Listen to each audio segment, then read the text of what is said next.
Hello everyone. तो आज हम बात करने वाले हैं हमारे new topics half power point, bandwidth and quality factor. आज 3 हम टॉपिक्स पढ़ने वाले हैं। देखो बच्चों, देखते हैं क्या होता है हाफ पावर पॉइंट, क्या होता है। देखो, कुछ नाम से हमें पता चल रहा है कि एक ऐसे पॉइंट्स होंगे जिन पर पावर का वैल्यू इनिशियल पावर का क्या रह जाएगा, हाफ रह जाएगा। जैसे हम बात करें, हमने एक रेजोनेट कर्व पढ़ा था बच्चों, और रेजोनेट कर्व इस तरीके से था अपने पास में। ये रेजोनेट कर्व अपने पास था। इस रेजोनेट कर्व में ये रेजोनेट जो कर्व हमने पढ़ा था वो IRMS यानी करंट एंड ओमेगा के मिड में पढ़ा था, यानी एंगुलर फ्रीक्वेंसी के मिड में पढ़ा था। और ये रेजोनेट फ्रीक्वेंसी है। तो यहाँ पर ऐसे दो पॉइंट्स इस तरीके से मिलते हैं या इस तरीके से आते हैं, जहां पर जैसे इसका ओमेगा 1 एंड ओमेगा 2 में क्या मान लेता हूं, फ्रीक्वेंसी मान लेता हूं, एंगुलर फ्रीक्वेंसी। यहां पर ये P1 और P2 दो पॉइंट्स, इन पॉइंट को हम हाफ पावर पॉइंट बोलते हैं। ये पॉइंट्स ऐसे पॉइंट्स होते हैं जिन पर पावर जो होता है बच्चों वो क्या हो जाता है, हाफ हो जाता है। यहां पे इनिशियल पावर क्या हो जाता है, यानी जो पावर इनिशियली अपने पास होता है उसका पावर का क्या रह जाता है, हाफ रह जाता है। और हमें बच्चों ये पता है कि पावर जो होता है वो करंट के स्क्वायर के क्या होता है, डायरेक्टली प्रोपोर्शनल होता है। यदि हम रेजिस्टेंस की टर्म में इसको देखें तो बच्चों P बराबर क्या होता है, VI होता है, और V इक्वल्स टू भी ऑल्सो से IR होता है। तो IR and I, so P proportional क्या आ रहा है, I स्क्वायर आ रहा है।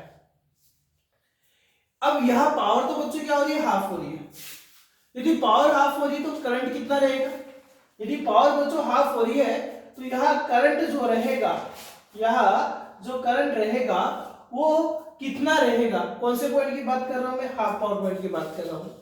हाफ पावर पॉइंट पर जो करंट रहेगा वो कितना हो जाएगा, जो मैक्सिमम करंट है बच्चों उसका क्या रह जाएगा, 1/√2 रह जाएगा। क्योंकि देखें, आप देखिए ये रूट हो जाएगा आपके पास में, और हाफ है, आप इसका डिवाइड करेंगे तो कितना आ जाएगा आपके पास, √2 आ सकता है आपके पास में। तो यहाँ पर हम देख रहे हैं कि हाफ पावर पॉइंट का मतलब क्या है बच्चों, कि यहाँ वो पॉइंट्स होंगे, ये वो पॉइंट्स होंगे जहां पर पावर का वैल्यू क्या रह जाता है, अपने पास हाफ रह जाता है। हम उनको हाफ पावर पॉइंट बोलते हैं। हाफ पावर पॉइंट पर जो करंट आता है, जैसे मान लीजिए बच्चों हाफ पावर पॉइंट है, इसके अलावा जो करंट आपके पास है IRMS का जो वैल्यू, देखो ये तो बच्चों IRMS का कैसा वैल्यू होगा, मैक्सिमम वैल्यू होगा। और यहाँ पर इन हाफ पावर पॉइंट पर जो अपने पास करंट आता है बच्चों, वो इस मैक्सिमम करंट का, इस RMS के मैक्सिमम करंट का कितना होता है, 1/√2 होता है। 1/√2 होता है। और इनके रेस्पेक्ट में आप देखें, आप जैसे P1 का फिर एंगुलर फ्रीक्वेंसी का कितना है बच्चों, ω1, और फ्रीक्वेंसी मान लो ये फ्रीक्वेंसी F1 हो तो F1 भी ले लेते हैं। एंगुलर फ्रीक्वेंसी ω2 है, फ्रीक्वेंसी कितना है इसके, F2 है। तो इनके अलोंग जो भी फ्रीक्वेंसीज आपके पास होगी, किसके अलोंग बच्चों, ये हाफ पावर पॉइंट के अलोंग, तो हम इनको हाफ फ्रीक्वेंसी भी बोलते हैं, हाफ पावर फ्रीक्वेंसी भी इनको कहते हैं। यानी वो फ्रीक्वेंसीज जिन पर अपने पास में पावर का वैल्यू क्या रह जाता है, हाफ रह जाता है, हम उनको क्या बोलते हैं, हाफ पावर पॉइंट बोलते हैं। तो ये दो हाफ पावर पॉइंट आपके पास है। नेक्स्ट टॉपिक है बच्चों अपने पास बैंडविड्थ। नेक्स्ट टॉपिक है अपने पास बैंडविड्थ आपके पास है। बैंडविड्थ अपने पास क्या होता है, देखें देखो बच्चों, ये तीनों हमने कॉमन एक पॉइंट लिखा है, और ये तीनों ही किसके अंदर चल रहा है, ये LCR सीरीज सर्किट में ही चल रहा है। और LCR में भी कौन सी कंडीशन में, रेजोनेंट कंडीशन में। क्योंकि देखो हमने कर्व के अनुसार बनाया है, रेजोनेंट कंडीशन का ही कर्व बनाया है। यानी आप ही कह सकते हैं हाफ पावर पॉइंट क्या है, कि अपने पास में रेजोनेंट जो सीरीज LCR सर्किट होता है उसमें ऐसे पॉइंट्स होते हैं जिन पर पावर का वैल्यू क्या होता है, हाफ होता है। और उसके P1 और P2 दो हाफ पावर पॉइंट है। इसमें या इन पर जो करंट होता है मैक्सिमम करंट का कितना रह जाता है, 1/√2 रह जाता है। और इसकी जो फ्रीक्वेंसीज होती है, इनकी जो फ्रीक्वेंसीज होती है, हम उनको हाफ पावर फ्रीक्वेंसी भी कहते हैं। अब ये देखो, ये जो फ्रीक्वेंसी आपके पास आ रहा है ω1 एंड ω2 आ रहा है, तो ये ω2 में से जो ω1 का गैप आप फाइंड करेंगे। यानी इस हाफ पावर पॉइंट जो आपके पास आए हैं, इन हाफ पावर पॉइंट की जो एंगुलर फ्रीक्वेंसीज है, जो फ्रीक्वेंसीज आपके पास है, उनका जो डिफरेंस होता है, उनका जो गैप होता है, उनकी जो लेंथ होती है, हम उसको क्या बोलते हैं बच्चों, बैंडविड्थ आपके पास बोलते हैं। क्या बोलते हैं बच्चों उसको, बैंडविड्थ हम बोलते हैं। इसको बच्चों दो तरीके से रिप्रेजेंट कर सकते हैं, या तो आप इसको डेल्टा ओमेगा से लिख सकते हैं बिकॉज चेंज है, या आप इसको बीटा से भी रिप्रेजेंट कर सकते हैं। यानी बैंडविड्थ आपके पास क्यों, क्योंकि यहाँ ग्राफ से समझा रहा हूं बच्चों, अभी हमें इसको क्या करना है, मैथमेटिकल प्रूफ भी करना है कि बैंडविड्थ का फॉर्मूला अपने पास क्या होता है। तो ये बैंडविड्थ अपने पास क्या होता है, ये जो हाफ पावर पॉइंट अपने पास है P1 और P2, in half power points का जो भी फ्रीक्वेंसीज है, इन फ्रीक्वेंसीज का जो डिफरेंस आपके पास होता है, या टोटल जो फ्रीक्वेंसी इन दोनों पॉइंट्स की होती है, हम उसको क्या बोलते हैं, बैंडविड्थ बोलते हैं। इसको आप डेल्टा ओमेगा से या बीटा से क्या करते हैं, रिप्रेजेंट करते हैं। तो अब बच्चों हम क्या करते हैं, इस बैंडविड्थ का क्या करते हैं, फॉर्मूला डिराइव करते हैं। तो देखते हैं बच्चों बैंडविड्थ, तो बैंडविड्थ अपने पास क्या है, यानी नेक्स्ट टॉपिक चल रहा है बच्चों आपके पास है बैंडविड्थ, और हमने क्या कहा, इसको किससे रिप्रेजेंट करेंगे भाई, बीटा से रिप्रेजेंट कर रहे हैं। और ये क्या है बच्चों, ये अपने पास में जो बीटा है वो किसके इक्वल है बच्चों, ओमेगा 2 माइनस ओमेगा 1 के इक्वल है। यानी जो भी हाफ पावर पॉइंट अपने पास आ रहा था, उन हाफ पावर पॉइंट की जो फ्रीक्वेंसीज अपने पास थी, उन फ्रीक्वेंसीज का जो गैप था, या जो उनका इंटरवल था, या जो उनका डिफरेंस था, या टोटल आपके पास हाफ पावर पॉइंट की जो एंगुलर फ्रीक्वेंसी होती है, हम उसको क्या बोलते हैं बच्चों, बैंडविड्थ बोलते हैं। अब इस बैंडविड्थ का हमें क्या करना है, फॉर्मूला प्रूव करना है। तो आप ही देखिए ये बच्चों किसकी बैंडविड्थ थी, ये अपने पास में कौन से पॉइंट की फ्रीक्वेंसी थी, हाफ पावर पॉइंट की थी। और हमें पता है हाफ पावर पॉइंट पर हमने करंट का कुछ कंडीशंस पढ़ा था, और वो कंडीशन क्या था बच्चों, कि हाफ पावर पॉइंट पर जो करंट आता है अपने पास में, जो आरएमएस करंट प्राप्त होता है बच्चों, वो आरएमएस करंट इस मैक्सिमम करंट का कितना आता है बच्चों, 1/√2 आता है। हमें जो ये फॉर्मूला ड्राइव करना है बच्चों, ये फॉर्मूला हम किसकी कंडीशन से फाइंड कर रहे हैं, हम हाफ पावर की कंडीशन से ही फाइंड कर रहे हैं, क्योंकि हाफ पावर की कंडीशन ही अपने पास क्या बताती है, ये बैंडविड्थ को बताती है, यानी उसकी फ्रीक्वेंसीज को बताती है। तो हम क्या देख रहे हैं भाई, यहां हम देख रहे हैं आईआरएमएस का वैल्यू जो होता है, यानी जो करंट का वैल्यू होता है अपने पास में हाफ पावर पॉइंट पर, वो मैक्सिमम करंट का 1/√2 होता है। तो ये 1/√2 कर दिया हमने, इक्वेशन हम इसको दे देते हैं बच्चों फर्स्ट। आईआरएमएस का वैल्यू क्या होता है बच्चों, आईआरएमएस का वैल्यू मैंने बताया आपको, आईआरएमएस का वैल्यू क्या रहेगा बच्चों, V, ये V कौन से सर्किट का बच्चों, एलसीआर सर्किट का, और अपॉन इंपीडेंस। और एलसीआर सर्किट में बच्चों जो इंपीडेंस आता है, क्योंकि देखो हम इस तरीके से नॉर्मली ग्राफ पढ़ते हैं, ये ग्राफ आपके पास था, तो इस ग्राफ में बच्चों यहां पर ये हाफ पावर पॉइंट है, ये हाफ पावर पॉइंट है, ठीक है। क्या हाफ पावर पॉइंट पर अपने पास में आप ही देखेंगे ये ओमेगा आर है, क्या हाफ पावर पॉइंट पर रेजोनेंट होता है क्या, या रेजोनेंस होता है क्या, नहीं भाई, हाफ पावर पॉइंट पर रेजोनेंस नहीं होता है। रेजोनेंस वहां पर होता है जहां रेजोनेंट फ्रीक्वेंसी आती है। तो रेजोनेंट फ्रीक्वेंसी देखो बच्चों यहां पर आती है, ये तो हम ओमेगा 1 और क्या मान के चल रहे थे, ओमेगा 2 मान कर चल रहे थे, तो इसका मीन रेजोनेंस तो यहां पर आ रहा है, और यहां पर रेजोनेंस आ रहा है, तो ये वाला जो करंट होगा ये मैक्सिमम करंट हम बताते हैं। और मैक्सिमम करंट जो रेजोनेट की कंडीशन में होता है बच्चों वो कितना होता है, तो हमें पता होना चाहिए वो कितना होता है, वो V/में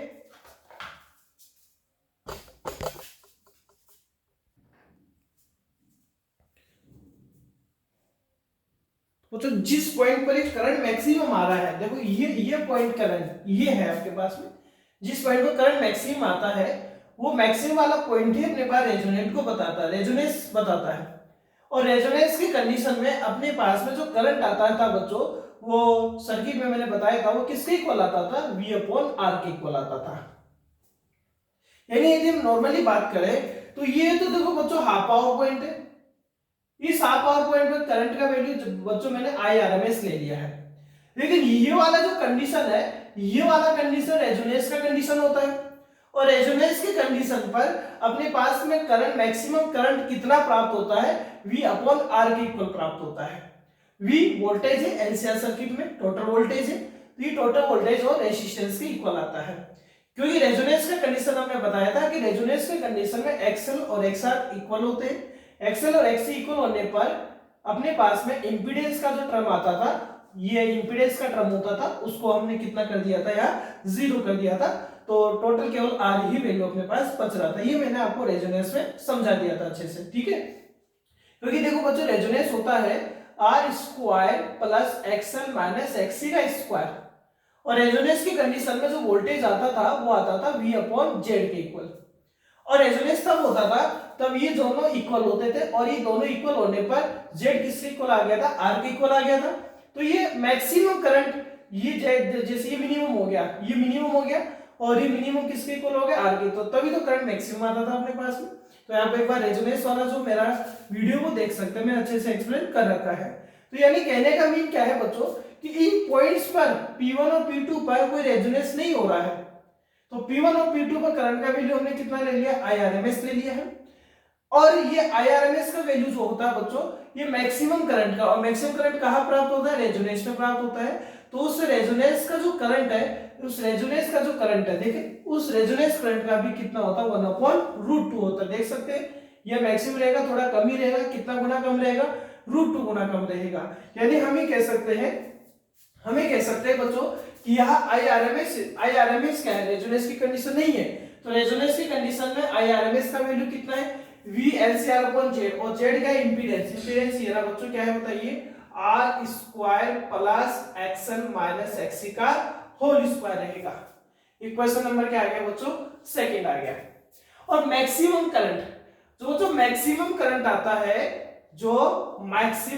आता है, वो मैक्सिमम करंट किस में आता है, रेजोनेंस की कंडीशन में आता है। और रेजोनेंस की कंडीशन में मैक्सिमम करंट का फॉर्मूला क्या होता है बच्चों, V/Z होता है, और V किसका है, LCR का है, ये LCR का हो गया, तो VLCR/Z, और Z यहाँ कितना होता है बच्चों, R होता है।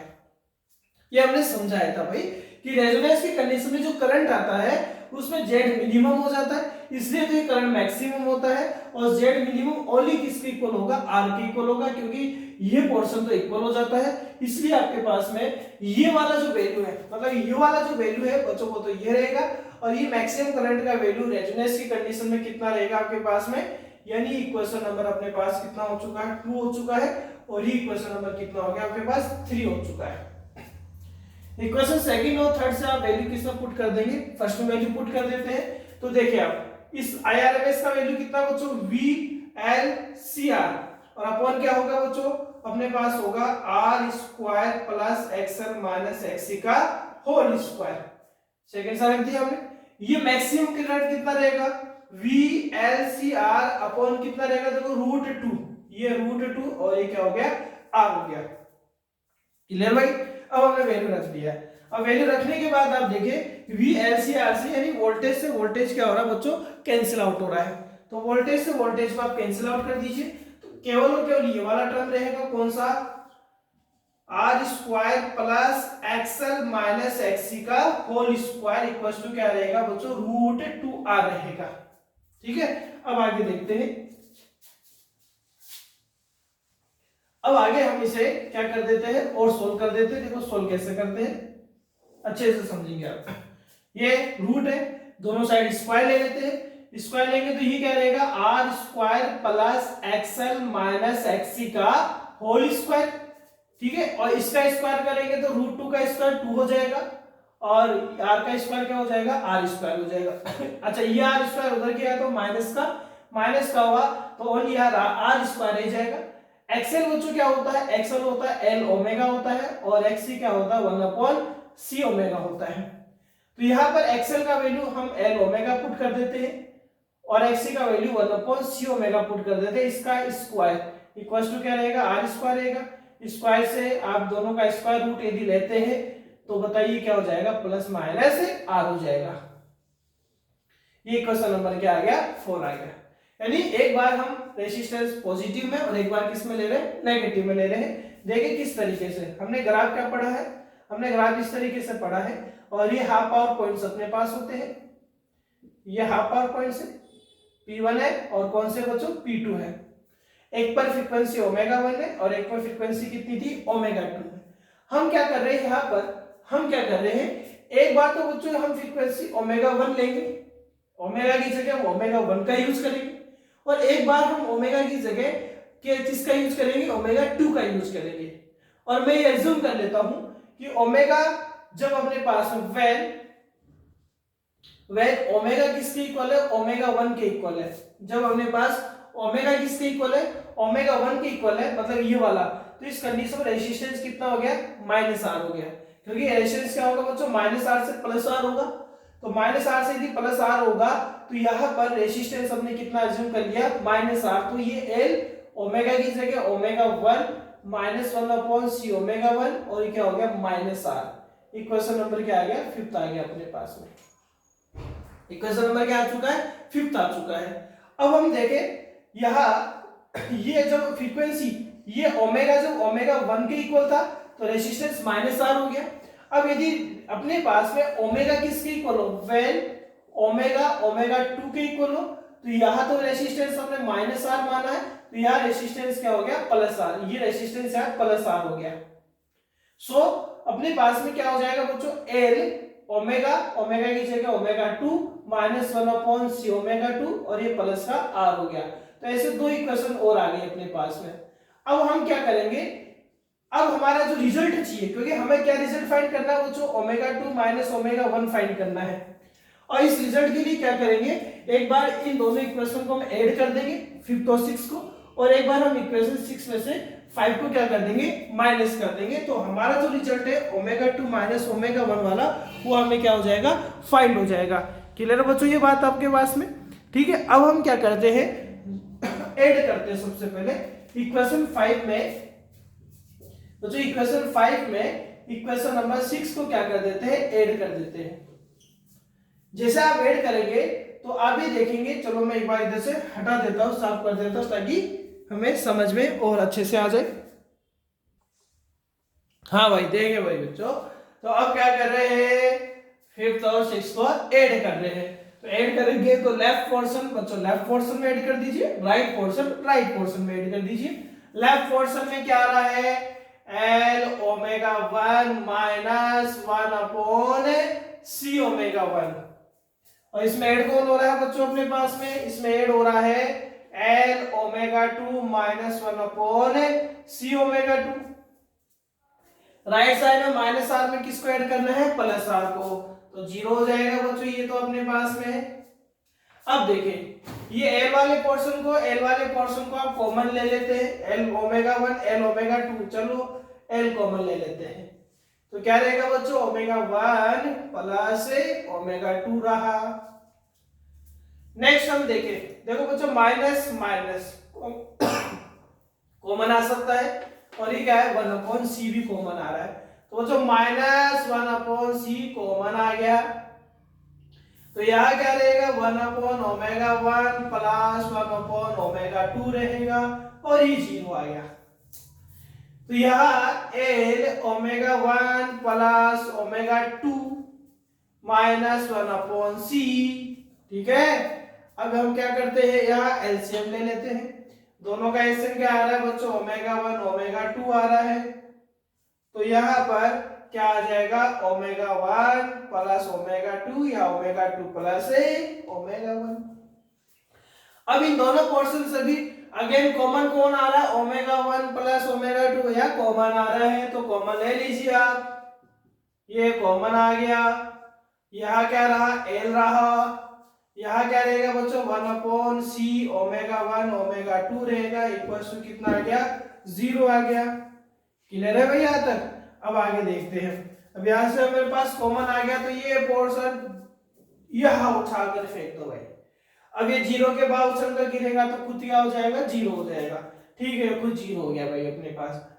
अब इस L को आप उधर लेकर जाएंगे तो बच्चों किसका हो जाएगा, माइनस का हो जाएगा, और ये माइनस रहेगा तो माइनस माइनस कैंसिल, यानी क्या रिजल्ट आएगा, 1/c ω1 ω2 equals to l।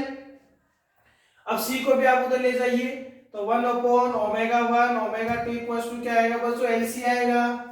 So ω1 into ω2, so result आपके पास किसका आ गया, या ω1 ω2 का रिजल्ट आ गया, और वो रिजल्ट क्या आया बच्चों, 1/lc आ गया। ये इक्वेशन नंबर दे देता हूं, कितना आ गया, 7 आ गया। तो ऐसा करने से हमने पास में जो रिजल्ट आया है वो ω1 एंड ω2 के प्रोडक्ट का रिजल्ट आया है। अब क्या करते हैं बच्चों, हमें क्या चाहिए, हमें ω2 माइनस ω1 चाहिए। हमें क्या चाहिए बच्चों, ω2 माइनस ω1 चाहिए। तो ये इसमें ω2 है, इसमें ω1 है, तो इक्वेशन 6 में से अब हम क्या करते हैं, इक्वेशन नंबर 5 को माइनस कर देते हैं भैया। चलो माइनस करें तो देखो ये क्या आएगा, N ω2 minus 1/c ω2 minus minus N ω1 minus 1/c ω2 है। अब इसकी हमें जरूरत नहीं है। देखिए माइनस कर रहे हैं हम, तो माइनस कर रहे थे तो बच्चों इसके साथ तो कौन था, प्लस आर था, इसके साथ कौन था, माइनस आर था। माइनस करेंगे तो ये लो, ये तो माइनस आर को माइनस करना है।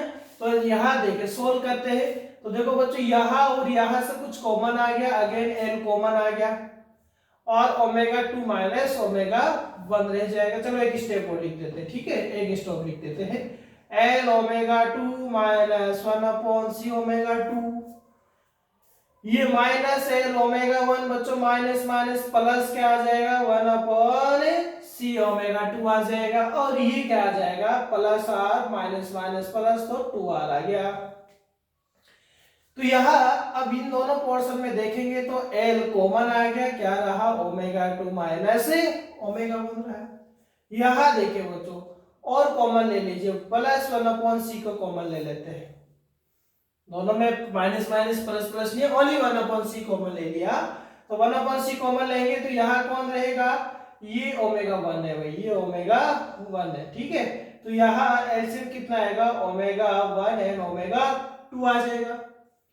ω2 में इसका डिवाइड करेंगे तो माइनस का ω1 और प्लस का क्या रहेगा, ω2, और ये 2r रहेगा।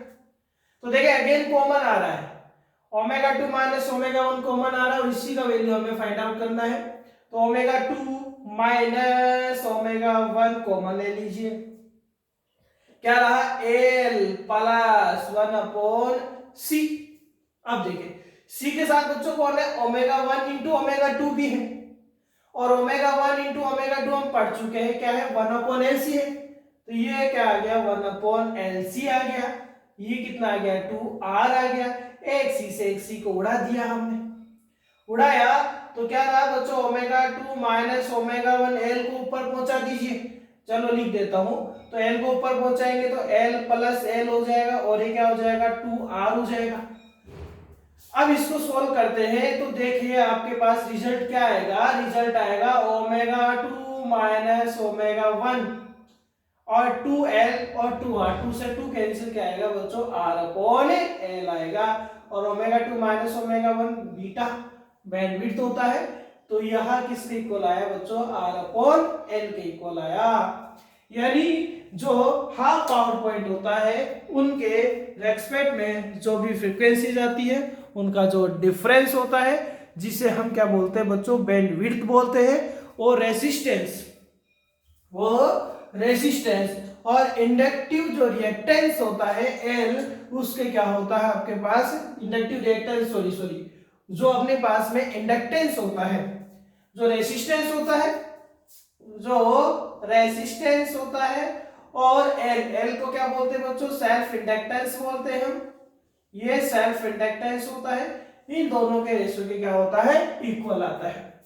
अब यदि बच्चों ये तो एंगुलर फ्रीक्वेंसी के टर्म में था, अब यदि हम इसको फ्रीक्वेंसी के टर्म में लिखना चाहे तो देखो फ्रीक्वेंसी के टर्म में क्या होता है, फिर हम क्वालिटी फैक्टर देखते हैं और इस रेजोनेट करके हम शार्पनेस को देखेंगे। तो यहां देखिए भाई, देखिए ω2 ω2 को क्या लिखा जाए, ओमेगा क्या होता है बच्चों, 2πf होता है।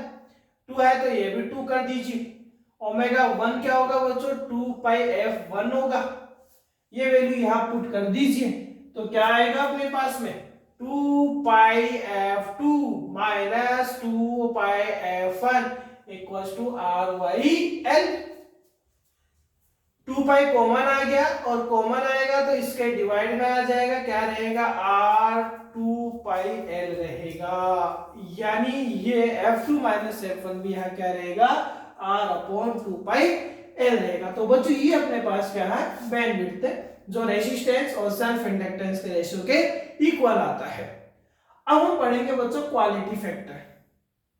क्वालिटी फैक्टर के साथ साथ ही हम इतना सीख लेंगे कि ग्राफ में जो शार्पनेस आती है वो कौन सी कंडीशन में मैक्सिमम होती है। तो अब हम सीखते हैं बच्चों यहां से फटाफट से टॉपिक क्वालिटी फैक्टर को। तो देखते हैं बच्चों new topic, next topic quality factor, जिसको कैपिटल Q से रिप्रेजेंट करेंगे। और ये हमारा रेजोनेंट जो कर्व है उसकी शार्पनेस को भी बताता है। कैसे रेजोनेंस की शार्पनेस को बताएगा हम उसको आगे सीखेंगे। सबसे पहले हम बच्चों इस क्वालिटी फैक्टर को डिफाइन कर लेते हैं। तो क्वालिटी फैक्टर अपने पास क्या होता है, देखिए ये होता है बच्चों एंगुलर फ्रीक्वेंसी रेशियो बता रहा हूं, ये एंगुलर फ्रीक्वेंसी इन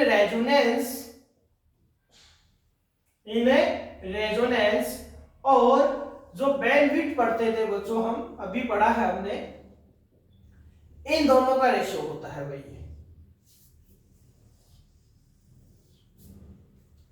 यानी क्वालिटी फैक्टर क्या होता है बच्चों, एंगुलर फ्रीक्वेंसी, रेजोनेंस की कंडीशन में जो एंगुलर फ्रीक्वेंसी आ रहा था और जो बैंडविड्थ हमने पढ़ा है उन दोनों का जो रेशियो होता है वो क्या होता है, क्वालिटी फैक्टर। यानी इन एलसीआर सीरीज जो सर्किट आपके पास है उस सीरीज सर्किट में जो एंगुलर फ्रीक्वेंसी रेजोनेंस की कंडीशन में आता है वो, और जो हाफ पावर पॉइंट का जो फ्रीक्वेंसीज का अपने पास में क्या आता है, डिफरेंस आता है, यानी जो बैंडविड्थ आता है वो दोनों का रेशियो क्या होता है, क्वालिटी फैक्टर होता है। अब इसके बच्चों हम फॉर्मूले देखते हैं। तो Q इक्वल्स टू क्या रहेगा बच्चों, एंगुलर फ्रीक्वेंसी रेजोनेंस में एंगुलर फ्रीक्वेंसी को क्या बोलते हैं बच्चों आप, ओमेगा आर से।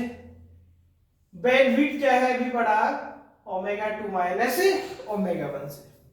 तो दोनों ही बच्चों फ्रीक्वेंसी आ रहा है, ये भी फ्रीक्वेंसी है और ये फ्रीक्वेंसी का डिफरेंस है।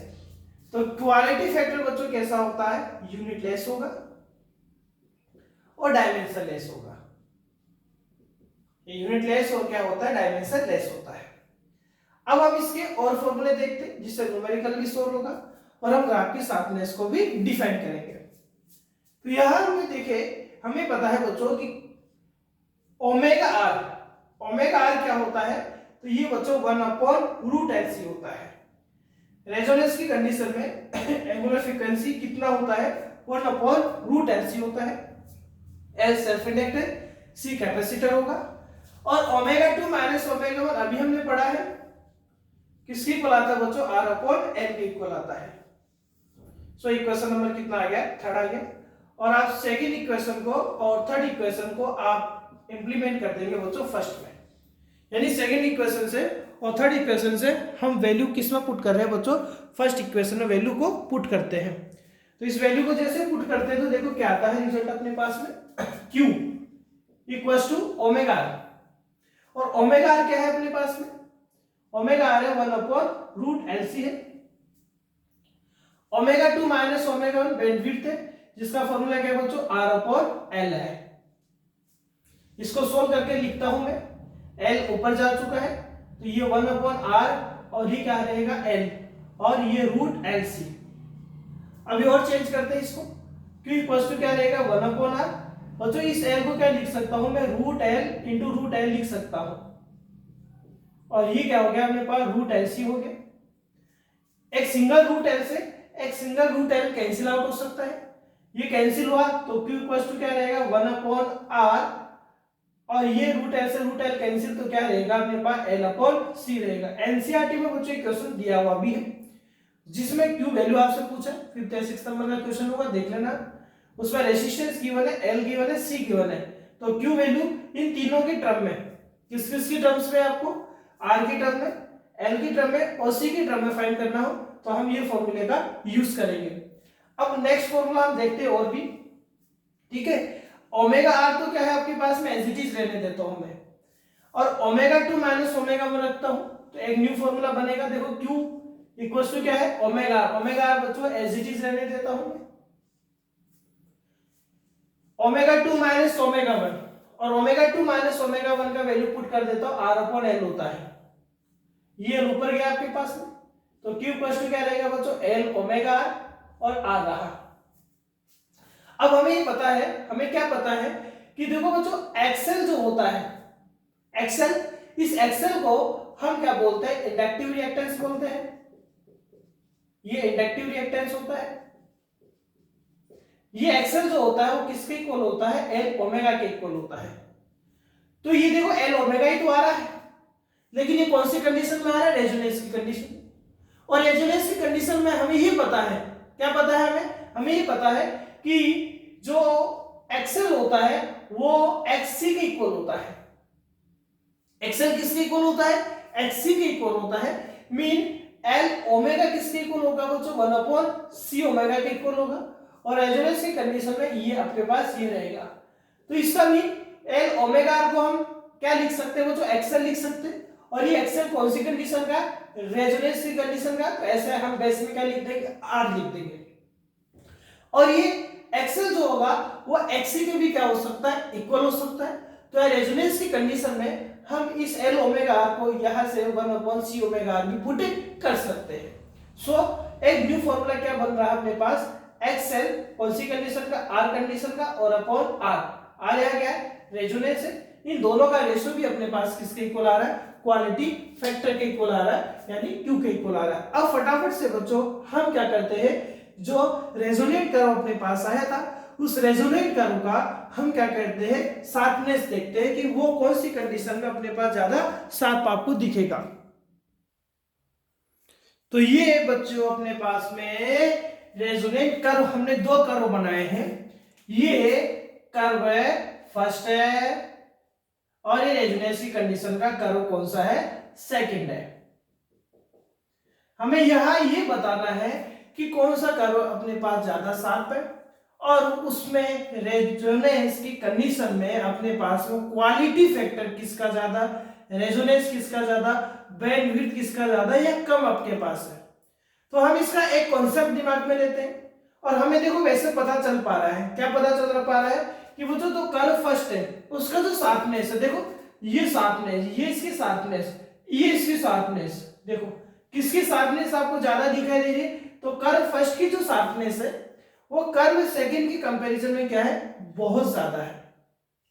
यानी कर्व फर्स्ट जो है वो ज्यादा शार्प है, किसके कंपैरिजन में, कर्व सेकंड के कंपैरिजन में। और क्वालिटी फैक्टर की ही तो इतनी इंपॉर्टेंस होती है, क्वालिटी फैक्टर का इतना इंपॉर्टेंस है कि वही शार्पनेस को बताता है, वो ये बताता है, यानी क्वालिटी फैक्टर जो होता है वो बच्चों शार्पनेस के क्या होता है, डायरेक्टली प्रोपोर्शनल होता है। मतलब जिस कर्व का, जिस रेजोनेट कर्व का अपने पास में क्यू ज्यादा है, या ये कह सकते हैं कि शार्पनेस यदि ज्यादा है तो उस कर्व का अपने पास में क्वालिटी फैक्टर भी क्या होगा बच्चों, ज्यादा रहेगा। यानी क्वालिटी फैक्टर शार्पनेस के क्या होता है, डायरेक्टली प्रोपोर्शनल होता है। और अभी हमने क्वालिटी फैक्टर के कुछ फॉर्मूले पढ़े। क्वालिटी फैक्टर क्या पढ़ा था बच्चों, ये पढ़ा था हमने omega r upon omega 2 minus omega 1। और एक फॉर्मूला बच्चों हमने ये भी पढ़ा था अभी, एक्सएल रेजोनेंस की कंडीशन का, और आर। और एक्सएल को बच्चों हम क्या लिख सकते हैं, एक्ससी आर भी लिख सकते हैं, और आर अभी बताया हमने इस तरीके को। यानी हम ही देख पा रहे हैं कि Q quality factor and bandwidth तो है वो एक दूसरे के कैसा आ रहा है बच्चों, इनवर्सली प्रोपोर्शनल आ रहा है। और हम ये भी देख पा रहे हैं कि जो क्वालिटी फैक्टर है वो रेजोनेंस के, वो आर के भी क्या आ रहा है बच्चों, इनवर्सली प्रोपोर्शनल आ रहा है। हम इतना भी देख पा रहे हैं कि जो क्यू है बच्चों वो ओमेगा आर के डायरेक्टली प्रोपोर्शनल है, और जो क्यू है वो एक्सएल आर के, रेजोनेंस की कंडीशन वो एक्सएल आर है, और जो एक्सी आर है इसके क्या है, डायरेक्टली प्रोपोर्शनल आ रहा है। इतने फैक्टर्स पर क्वालिटी फैक्टर की डिपेंडेंसी अपने पास आ रही है। और इनसे हम क्या सीखते हैं, शार्पनेस सीखते हैं। और हमें कर्व में हमें पता चल पा रहा है कि कर्व में वास्तव में कौन से कर्व की शार्पनेस ज्यादा है। कर्व फर्स्ट का जो शार्पनेस है वो कर्व सेकंड के कंपैरिजन में क्या है, ज्यादा है। यानी जो यहाँ पर जो शार्पनेस आ रहा है अपने पास में, वो शार्पनेस बच्चों कर्व फर्स्ट का ज्यादा है। किसके कंपैरिजन में, शार्पनेस कौन से कर्व की बच्चों, कर्व सेकंड की। ये हमें ग्राफ में आइडेंटिफाई हो रहा है। तो ये शार्पनेस जो है वो किसकी ज्यादा है आपके पास में, कर्व फर्स्ट की ज्यादा है। तो कर्व फर्स्ट का देखें आप, अब कर्व फर्स्ट में देखें बच्चों, ये इसके हाफ पावर पॉइंट होगी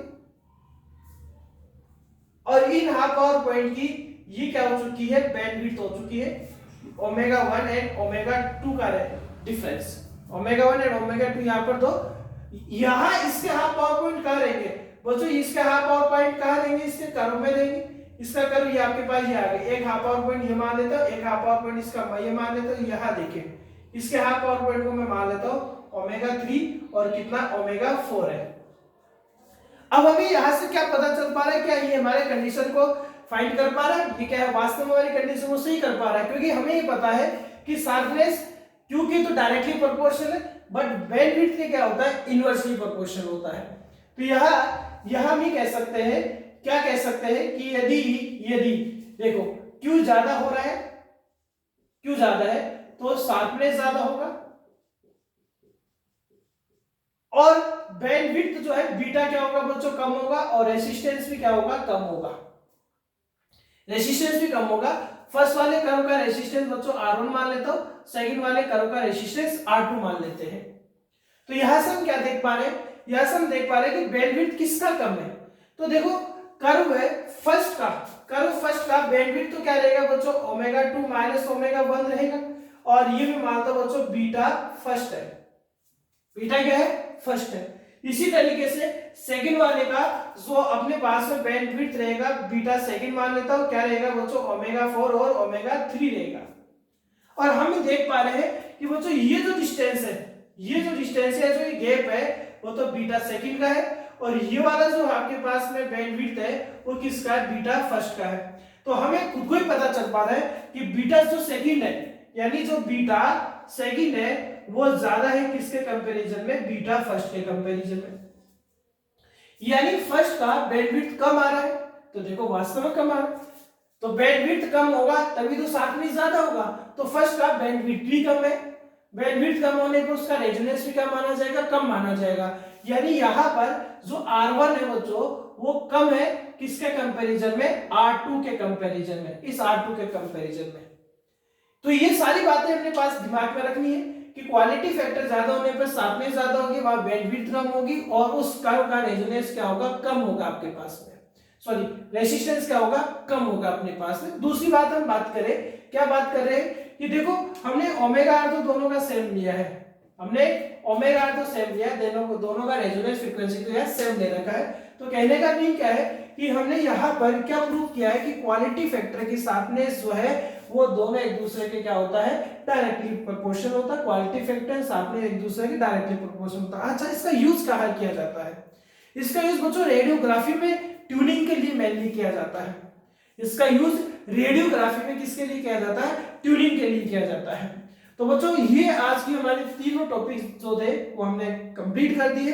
नेक्स्ट क्लास में बच्चों हम पावर फैक्टर, वाटलेस करंट है, हम उसका स्टडी करेंगे। ठीक है बच्चों, थैंक यू।